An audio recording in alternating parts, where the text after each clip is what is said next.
Hello, welcome back to the Harbinger Weekly. I'm Catherine Steiner and we have a lot of news today, so let's jump right into it. For those of you who haven't been made aware, a rare hantavirus of the Andes strain has been reported on a cruise ship. Hantavirus are multiple strains of a virus typically transferred from animal to animal or animal to human through rodent bacteria.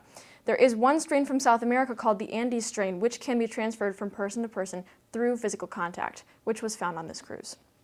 The ocean-wide expedition cruise went to many remote locations after leaving the coast of Argentina and had 3 die from this deadly disease, with many more infected. While most of the participants are still on the boat and heading for the Canary Islands in Spain to deboard, many are wondering what this could lead to if unchecked. Additionally, some infected people have been let off and flown to areas around the world to be treated, which have infected at least one French journalist. Those that were from America are back in the country and healthy. There are at least 5 states that are saying they plan to contact trace the passengers to prevent further spreading. What makes this virus scary is not how fast it spreads like COVID, but the mortality rate. The rate is about 35%, not exclusive to the elderly or immune-compromised. According to the CDC, there is no cure or vaccine right now. While there's not necessarily a need to panic, as experts are commenting on the small possibility of another pandemic, this is one story everyone will want to keep a close eye on. According to the Anti-Defamation League, anti-Semitic hate crime have reached highest numbers in the U.S. in 2025. While there was declining vandalism, violent crimes have reached staggering numbers compared to where we were a decade ago. They report 3 people have been killed due to anti-Semitism, the first to be murdered since 2022. The global trend is also rising in hate crime incidences against Jewish people. This shows that while hate and prejudice can be continuous and ever present in our modern world, our kindness and empathy are much needed in this time. Washington has officially put restrictions on the sale of synthetic kratom and synthetic cannabis. Kratom is a leaf. When concentrated, is considered a very strong opioid that can be altered and jacked up in strength. The LA Times states that it has not been approved or regulated at all by the FDA nationally.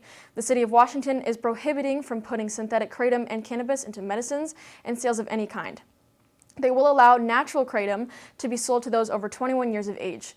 The new amendment passed on the matter states, "It is unlawful for any person to inject, ingest, inhale, or otherwise introduce into the body any type of synthetic cannabinoid, synthetic stimulant, or synthetic psychedelic." For those of you that might have been studying for finals or submitting final papers, you may be aware that Canvas was shut down. ICC sent out an email to all students addressing this topic, but what caused it and what are the implications on privacy? Well, the Economic Times reported that almost all 9,000 administrations using Canvas were also down. At a time when finals are just around the corner, many students in our area feel frustrated, especially so that universities are not pushing back any due dates despite the disadvantage they were dealt. More information on what happened: a group of cyber hackers called Shiny Hunters were able to hack into Canvas and steal data that would have been locked in cabinets 10 years ago that were now online. The group left a message on Canvas that they successfully performed the largest education data hack ever and are asking for negotiations by May 12th, or else they will publicly leak all the data scrubbed. Now, that doesn't mean they'll put your latest essay on blast for the world to see, but they did get access to sensitive information like full names of staff and students, ID numbers, and private conversations between students, teachers, or admin. The data revealed will most likely be information that would be a scandal or cause those administrations to lose money. Hopefully they don't see the messages to my professors, or everyone will know how much of a procrastinator I am. Stress Week has come to an end, another great success from student life. From punching an arcade game to petting therapy dogs to painting your own tote bag, I know that I definitely felt less stressed for finals this week.